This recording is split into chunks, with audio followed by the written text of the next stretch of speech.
to be meeting in another one of Toano's historic buildings, and one that's been home to the Women's Club of Toano for almost 100 years.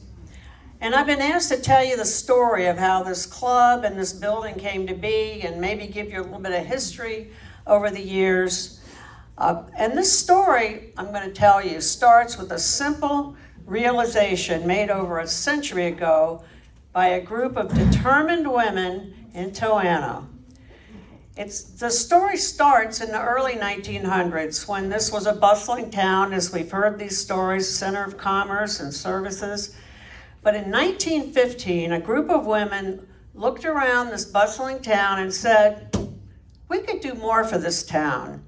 And that simple statement made a mark on Toano to this day.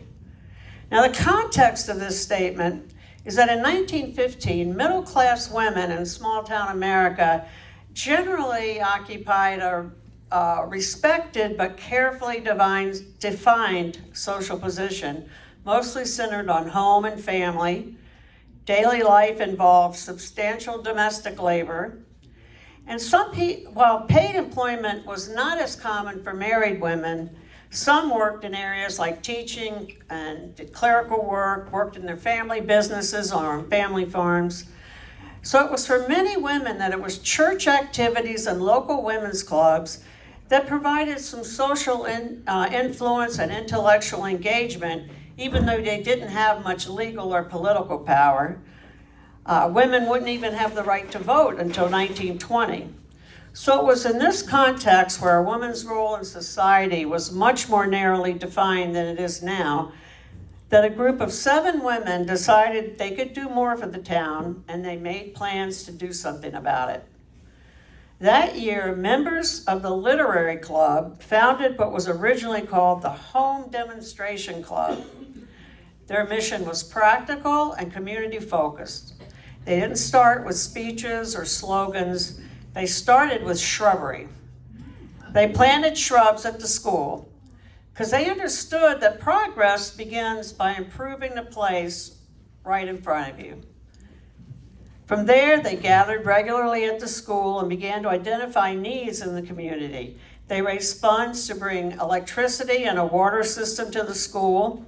When World War I came around, they made bandages and raised money to keep the school open and ensured that children still got hot lunches. By 1923, the club had grown to 73 members, each one paying 5 cents a month in dues. Now, 5 cents, it doesn't sound like much, and in today's dollars would be about 95 cents, but collectively, it powered dances and socials and other events that raised funds for the club's projects. They even sponsored silent movies in the school auditorium at a time when movies were starting to become very popular. Now, 1924 was a significant year for the club. The Board of Supervisors deeded land to the club for $200, and the women adopted their first constitution. This wasn't just a club anymore, it was an institution, and institutions need buildings. So in 1928, contractor George Sweeney began constructing a red brick clubhouse under the supervision of R.K. Taylor Sr. The original contract was for $5,300. Fundraisers were held, and children even sold individual bricks to raise money. In 1930, the Masonic Lodge laid the cornerstone. Inside, they had some club documents, some rare coins, and they sealed it as a message to the future. We were here, we cared, we did this together. The building wasn't even finished before it was being used. Non-members paid rent to have events here. The women themselves did the painting of the inside, raised money for the electricity. And in 1933, they installed a furnace, making it usable year-round. Membership dues rose to 10 cents, but the club's reach also grew. They worked to improve sanitary conditions at black schools and the county jail, and sponsored charitable rooms at the Bell Hospital. Then, in 1930, came hard times. By 1938, membership had declined and debts mounted. The school board stepped in, assuming ownership of the clubhouse and using this for home economics and gym classes. But the club members did not give up. They simply adapted. They met in each other's homes, and during World War II, through their support behind the war effort, through donations and volunteer work.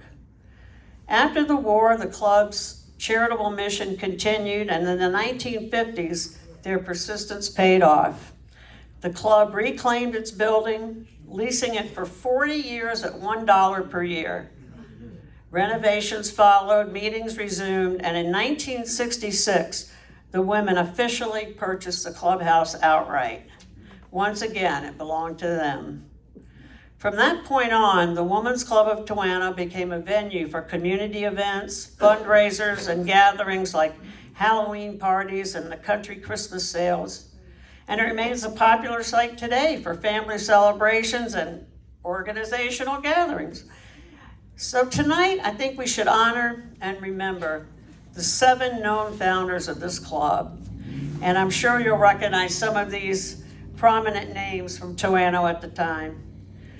And the founders were Mrs. Kate Hammond Carlton, Mrs. Laura Hammond Branch, Miss Mary Mowbray Branch, Mrs. Hannah Wilkinson Haley, Mrs. Nanny Richardson Taylor, Mrs. Margaret Sweeney Tyler, and Mrs. Mary Whale Vare, whose granddaughter is here tonight.